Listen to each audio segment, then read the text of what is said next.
Welcome to GBN America with me, Mark Dolan. The halo has slipped for Prince William, or should I say, the crown. The King's eldest son and heir to the throne has rightly won plaudits for his dignity and stoicism in the face of endless attacks on his family and on the monarchy from his younger brother Harry. But this week I read with utter shock and astonishment a statement, no less, from our next king about the conflict in Gaza, calling for an end to the fighting. Now, who wouldn't agree that the carnage in the Middle East is a catastrophic disaster and a devastating tragedy? But how arrogant and high-minded of Prince William, a rich and privileged aristocrat whose platform was earned by accident of birth, to cast himself as some kind of peace envoy and international statesman.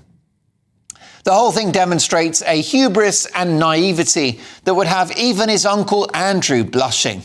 I'm sorry, but who do these people think they are? There may be a case for an immediate end to the fighting, but a senior member of the royal family should not be making such an intervention. In his rather flowery statement, he does his best Winston Churchill impression by saying, even in the darkest hour, we must not succumb to the counsel of despair. The only thing he's got in common with Winston Churchill is a lack of hair. And in the statement, he makes it all about himself. He says, I continue to cling to the hope that a brighter future can be found, and I refuse to give up on that. Well, that's nice for you, Prince. That last refrain has a flavour of global leadership about it. Well, I'm sorry, William, but if you want that, you're going to have to ask somebody to elect you. Given that you're part of an arcane institution where your surname bestowed upon you your privileged platform, you're going to have to stay out of these matters. Yes, he condemned the violence on both sides, addressed the scourge of anti-Semitism, and called for the hostages to be released. But the broader message of an end to the fighting calls into question Israel's right to self-defense and its stated military aim of wiping out Hamas. That's why this is such dangerous territory for a senior royal. It's my view that Prince William should stick to opening hospital wings and kissing babies. If he wants to get more political, he can kiss off. Now I'm delighted to welcome, for reaction to this exploding political and royal story, top royal author and broadcaster Pandora Forsyth. Pandora, great to have you on the show. The magic of Queen Elizabeth II is that we did not know her political opinions. Does this move by the Prince strike you as a mistake? I don't think it was a mistake. It was a shock. But what I would say, as you have most rightly pointed out there, is completely divided opinion. And he knew it would divide opinion by doing this. But all of his aides would have gone over that with a fine tooth comb. And I've got no doubt that his father, the king, would have known about this as well, despite the fact he's working behind the scenes. We saw him this week actually in person with Rishi Sunak, which again was a bit of a surprise. But he would have known that he was going to release this statement. So even though, yes, it did come from him, there were lots of people involved in it to get the big tick. And of course, in the green light, and it's important to note here, the words that were used. There was no point in that statement where he used that charged word at the moment, which is being all over the headlines, such as ceasefire, which really does tell me that he went over it so carefully. But despite the fact he went over it so carefully, and he made some very valid points, the point is, royal family is supposed to stay out of politics. And even by dipping his toes slightly into an extremely charged political topic at the moment, he has probably caused offence, as well as obviously probably got a few fans out of it as well at the same time. But it's one of those topics that you talk about at the moment, no matter what side you may be on, it is going to cause reaction. And he knew it was going to cause reaction. And this is at a time where the royal family really is being under a microscope with everything that they say because of what's happening at the moment in terms of the King's health diagnosis, Catherine's diagnosis, what's happening over in America with Harry. So everything that he is doing at the moment and what he says is going to go over with a microscope. I mean, William speaking on political issues, is it because he's a millennial? I don't think it's because he's a millennial. I think it's showing that he's got a more of an emotional side to him. I mean, to see some of the words that he came out with in this speech, and as you said, nothing what the late Queen would have said. I think it shows a completely new type of monarchy. And Charles as well, the King, has been quite emotive as well recently. So they're obviously going down that human side of the monarchy now to try and be a little bit more relatable and be in touch with these issues that everybody's talking about. But of course, these issues, if they come down into politics, well, you're going to land yourself in a bit of hot water. Well, indeed, you have to worry that this statement will be divisive. I mean, I don't know, Pandora, how that statement makes Jewish people or indeed supporters of Israel feel around the world. You don't really want the Prince of Wales to become a divisive figure, do you? No, you certainly don't. And I know for a fact that the household as well won't want that either. Neither of the households or the royal family will want him to become a divisive figure, because from a polling perspective and a popularity perspective, he's done extremely well. So I'm sure this would have affected the polls in some sort of way. And we'll find out in the next couple of weeks how that's affected in terms of a popularity opinion. But his actions now are so important. He's going to be shining a light on anti-Semitism next week. But the point is that statement will have really brought into question his personal alliances and where they really do stand. And when you're, representing the country with many, heads of states around the world, you have to be so careful about what you say. And as I said, he has made some really good points there, but he has to really bear in mind his position in society. But that statement that he released, as I said, will have been gone over tens of times with his aides, and I've got no doubt it would have been shown to the King as well. The King wouldn't have been able to get away with releasing a statement like that. I'm absolutely sure of that. But that perhaps maybe is why, maybe one of the reasons. I mean, I'm only speculating here that the Prince of Wales did that instead. Now, Pandora, you've got your finger on the royal pulse. What's the latest on William and Harry's relationship? Do we know? Well, I mean, what relationship, sadly. Look, when Harry came over, that was an opportunity, really, when your father has been diagnosed, with cancer, and we don't know the details of that. That really was the time where two brothers should come together in a health crisis. And lots of families around the country, despite your arguments or whatever's going on, when it's a health crisis, you all do pull together for the sake of the family, despite what you may think of each other. But the fact he didn't see his brother when he was over here, it says it all, really, doesn't it? Now, we saw in these documentaries, they may send the odd text to one another, but, they haven't seen each other in months, and they still aren't seeing each other now. And that really was the opportunity to, especially given the fact that Harry was by himself. So take out, everything else, brother to brother, have an open chat. But the issue here is trust.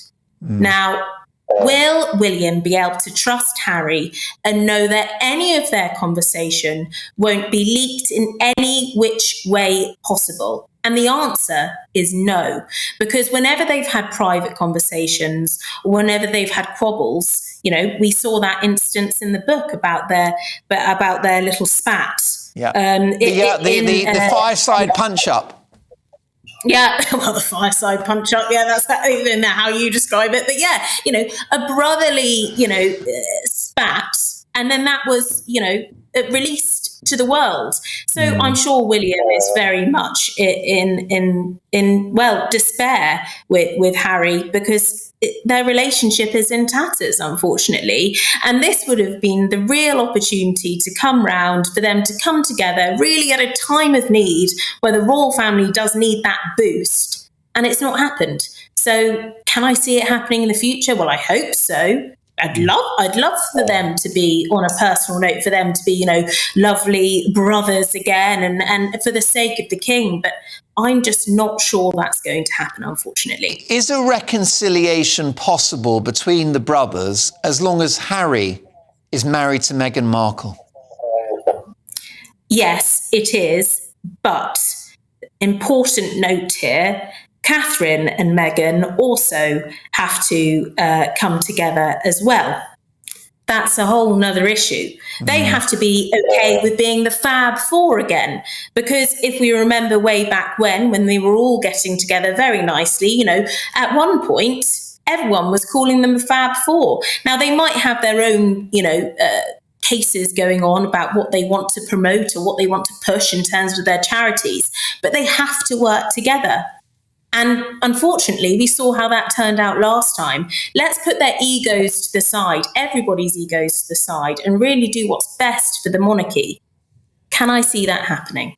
Can I see the forgiveness happening after everything that, Harry and Meghan have released about the royal family, whilst William and Catherine have been representing the royal family and actually haven't been able to say, a lot about it by choice, but also because of the fact they still work for the royal family. They can't be releasing secrets and giving their side of the story in a big Hollywood fashion. They just can't do that. So I think they all must find it extremely frustrating not be able to have their say back. And that is the reason why I just can't see it happening. Pandora, briefly, if you can, the anti-monarchy group Republic have staged a protest inside Windsor Castle. Do you think the future of the monarchy in the United Kingdom remains secure, or are these Republican voices getting louder? Well, the fact we're speaking about it now, I think, shows that they are getting louder, and we're in a completely different time than we were when the late Queen, started her journey as the monarch. Entirely different, and I think that's really important to note that. And they do raise some extremely valid points, such as transparency and holding the royal family accountable. But it doesn't matter who you are. Everybody is entitled to a private life. We know that, as journalists more than anything. And therefore, it's really important when it comes down to wills, etc. Yes, I do think it is a valid point knowing all about, the finances of the royal family. But when it comes down to wills, there is just no way they would release a will because it's such a personal thing, no matter who you are. And therefore, some of their arguments might stand up, but releasing wills, it's just not going to happen. Brilliant stuff, Pandora. My thanks to the brilliant royal author and broadcaster, Pandora Forsyth. Now, the rift between Harry and Meghan and the rest of the royal family here in the UK continues to rage on, with some calling for Harry and Meghan to be stripped of their Duke and Duchess of Sussex titles. However, top royal commentator Petronella Wyatt said this week that revoking the Duke and Duchess of Sussex's titles would elevate their brand as they'd become the Prince and Princess of Sussex. For reaction to this growing royal drama, I'm delighted to welcome Dr. Carol Lieberman. The whole family are going to take the surname Sussex now. And whilst it's permissible for the couple to be Harry and Meghan Sussex, for the children to take that surname is unconstitutional and against royal protocol. The kids will be known, Carol, as Archie and Lilibet Sussex, but in fact, they are Archie and Lilibet Mountbatten Windsor. Why do you think this couple are so keen on this Sussex branding? They are getting desperate, ever more desperate. I think Meghan thought that when they would go back to the United States, that she and Harry would be very popular. They made all these plans about charities and so on. And she thought that they'd be able to do this just by carrying over the royal titles that they have and the history that they have and not doing any work as royals. But and they are finding that, in fact, their popularity has gone down tremendously. So she's desperate now to cling to anything royal. Well, Carol, it's crazy double standards that they've spent the last few years attacking the monarchy, attacking the royal family, attacking the United Kingdom and the media, and yet they cling for dear life to that royal title. It's hypocrisy, isn't it? Yes, absolutely.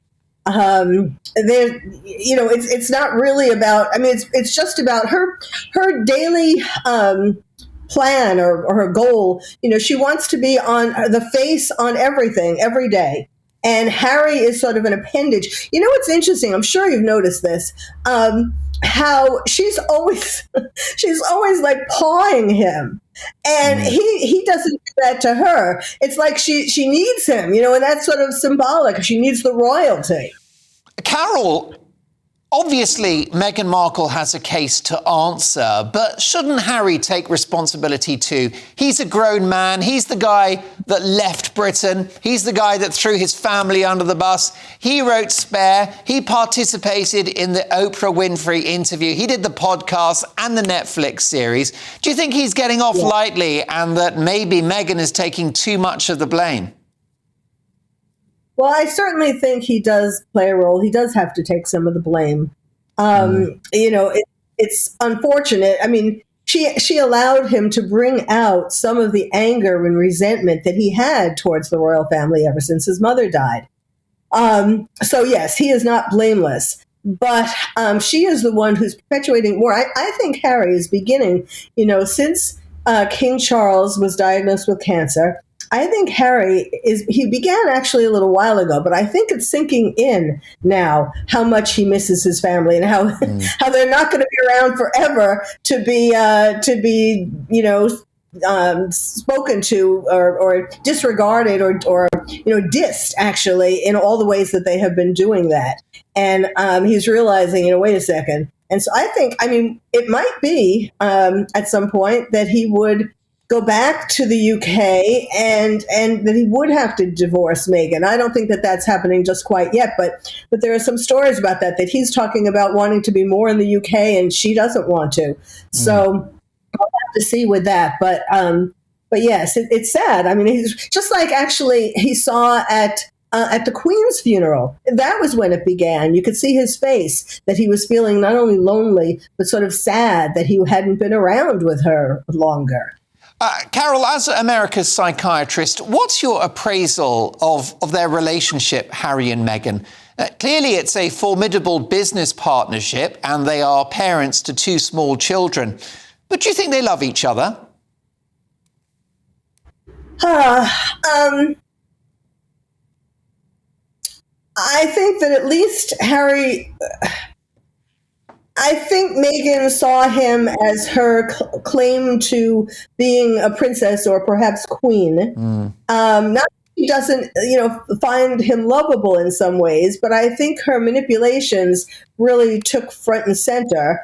And Harry was, I wrote a book called Bad Girls, Why We Love Them, How to Live with Them, Bad Girls, Why Men Love Them, and How Good Girls Can Learn Their Secrets.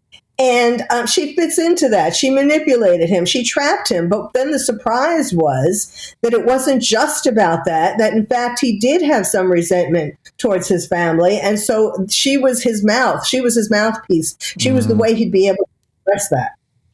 Well, Carol, last but not least, Prince William is currently looking after his wife as she recuperates from a major operation and 2 weeks in hospital.